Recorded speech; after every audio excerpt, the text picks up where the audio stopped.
Voces con el mundo marcha en esta fría mañana porteña. Vamos a hablar con Julián Gadano, ex subsecretario de Energía de la Nación del gobierno de Macri, profesor de la Universidad de San Andrés y director del programa de energía de innovación de la Universidad 3 de Febrero. Estamos al aire, ¿nos escuchás?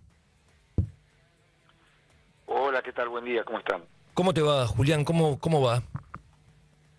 Bien, todo bien, muy bien. Acá estoy en realidad fuera de Buenos Aires, en el campo de un amigo, 3 grados bajo cero, pero salvo eso, fantástico.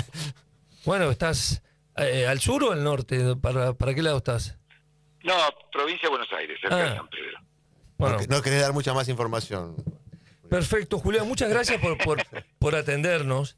Estamos con el tema principal, el tema por supuesto, de la guerra de los 12 días, puede decir así, ya es un término oficial, entre Irán e Israel, y nos importaba por lo menos que tú nos des una opinión de cómo discrepancias entre Irán, por supuesto, Estados Unidos, el gobierno, algunas diferencias internas en el gobierno de Donald Trump, en qué estado y cómo están las instalaciones nucleares, el enriquecimiento uranio de Irán, por ejemplo.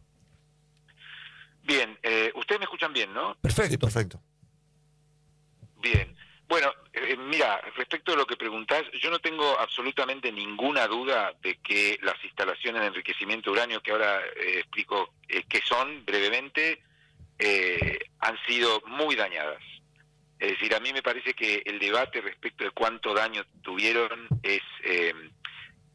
no es muy relevante. ¿Y por qué? Enriquecer uranio significa básicamente separar, o sea, aumentar la proporción del piso 35 que viene en el mineral mezclado con el 238. El 235 es el que sirve para la fisión, el otro no. Entonces, enriquecer uranio es aumentar la proporción del isótopo 235 para hacer más eficiente la reacción nuclear. Uranio básicamente hace eso. Irán tenía la tecnología más extendida en el mundo entre los pocos países que enriquecen uranio, que es la de centrifugación. Por centrifugación, como cada isótopo tiene diferente peso, uno va más lejos, el otro se queda más cerca, y eso se hace en muy pequeñas proporciones por etapa, en cascada. Las centrifugadoras son aparatos muy delicados, extremadamente delicados. Están girando a altísimas velocidades y adentro tienen un gas, digamos, el uranio no está en estado sólido ahí,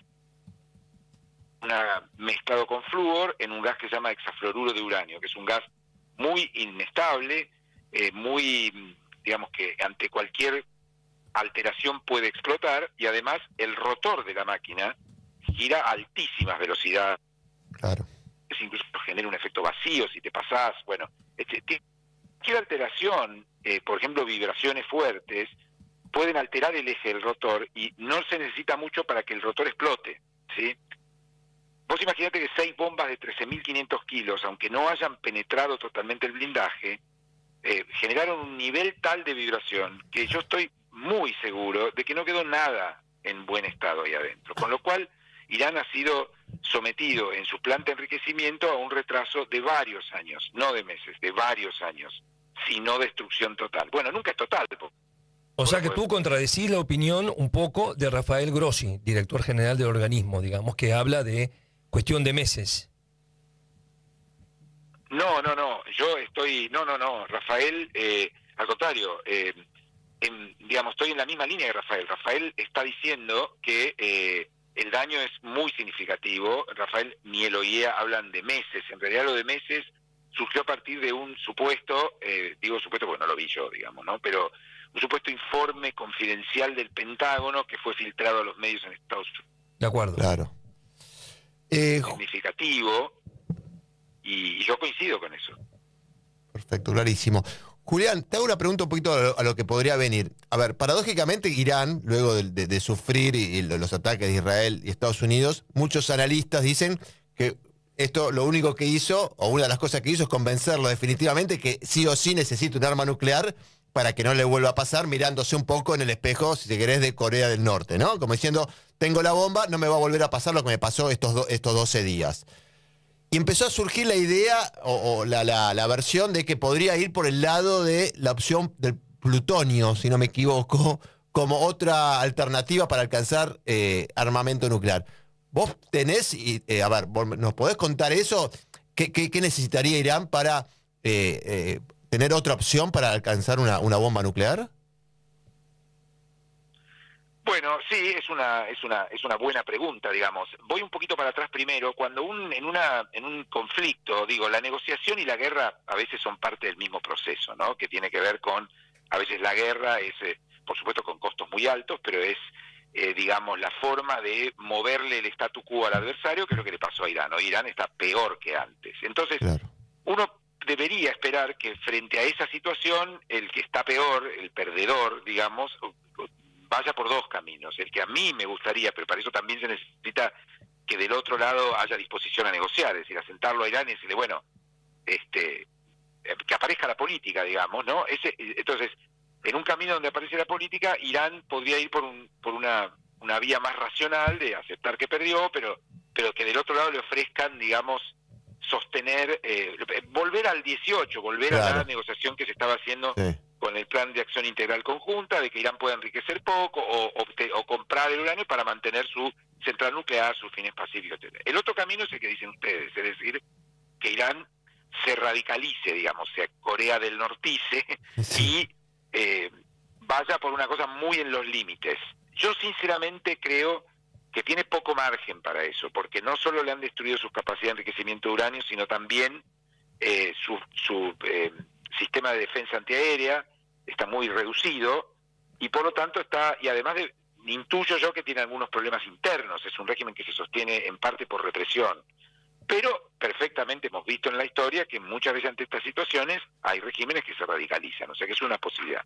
Y vamos al plutonio. El plutonio no es un elemento que exista naturalmente en la naturaleza, el elemento más pesado es el uranio, justamente, y el plutonio es más pesado que el uranio, con lo cual es más, digámoslo así, eficiente para la reacción nuclear, pero hay que fabricarlo. Irán no tiene capacidades completas de fabricar plutonio, pero sí tiene una central nuclear de agua pesada y uranio natural, muy pequeña, que no está en uso, pero que es plutonífera, digamos. Nosotros también tenemos, la central nuestra de embalse es plutonífera, pero nosotros no somos Irán, digamos, ¿no? Claro. Entonces, se requiere otras capacidades, como por ejemplo una planta de reprocesamiento de plutonio, para poder lograr el plutonio en condiciones de ser enviado a una central nuclear o a, digamos, para una bomba, ¿no? Por supuesto. Y vos decís que en este contexto de debilidad, en este contexto de debilidad militar, es muy difícil que nadie se avive, que estén haciendo eso y que lo anulen, ¿no? Claro.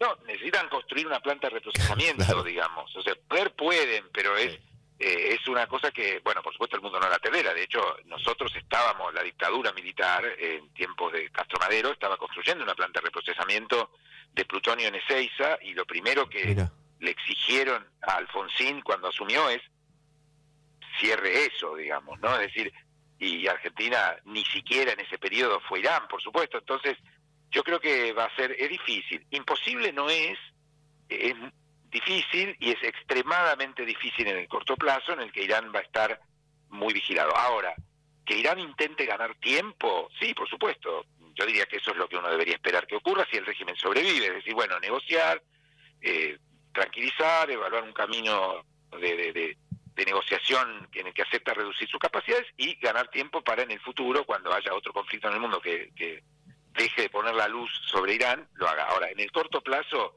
que vayan por el muy difícil de concretar, ¿no? Julián, ¿tú pensás que, por ejemplo, bueno, hay también discrepancias en el gobierno, es lógico, de Irán? La ayatollah dice que no pasó nada y el ministro de Relaciones Exteriores dice que los daños son excesivos y graves, ¿no? Obviamente. Ahora, ¿tú pensás que Irán podría volver al acuerdo del 2015, el que bombardeó Trump en el 18, y recuperar un poco ese tipo de control por la OIEA? ¿Te parece posible en el corto plazo o te parece algo inviable? Bueno, las señales en el muy corto plazo son que no va a pasar, digamos. Irán se está endureciendo con el OIEA, Irán prácticamente dijo que no va a cumplir con los protocolos de salvaguardias que tiene firmados, no lo va a dejar entrar al OIEA, o sea, Hoy parecería que el régimen está apostando a la radicalización. No sabemos respecto de eso, ¿no? Ahora, no sabemos si es para subirse el precio y después negociar algo o porque ha decidido hacerlo. Esto habrá que verlo en los próximos días. Con lo cual yo no te podría decir si, digamos, no veo señales en el corto plazo de que eso esté pasando, pero creo que puede pasar en el mediano plazo y, por cierto, me parece bueno que pase. Yo creo que hay que tratar, es decir, justamente tenemos que tratar de volver al 18, eso es prácticamente digamos, a lo que se puede aspirar hoy, ¿no? Después de 7 años y varios conflictos en el medio, y también es justo decir que, digamos, ese camino de negociación que no venía mal, que era imperfecto pero que venía bien, que Irán medianamente estaba cumpliendo, lo pateó los Estados Unidos, ¿no? Es bueno también decirlo, digamos, ¿no? Por una idea antimultilateralidad que tiene el actual presidente de los Estados Unidos. O sea que ahora lo que estamos esperando es poder volver a ese momento, ¿no? Entonces eso también hay que decirlo. O sea, el Estados Unidos rompió el acuerdo pensando que Irán se inclinaría más rápidamente y lo que logró es que Irán se sintiera, bueno, listo, nadie me está quitando el embargo, sigue todo muy duro, me acostumbré a esa situación, volvimos a un dilema del prisionero y yo me pongo a enriquecer. Y nadie lo paró. Julián. Entonces creo que hay que volver a otros... ¿Y por qué no es controlado? ¿Por qué, por ejemplo, Israel no está dentro del acuerdo del control, digamos, de control nuclear? Bueno, este enriquecimiento que... Israel... ¿Hola? Sí. Adelante, Julián. No, Israel...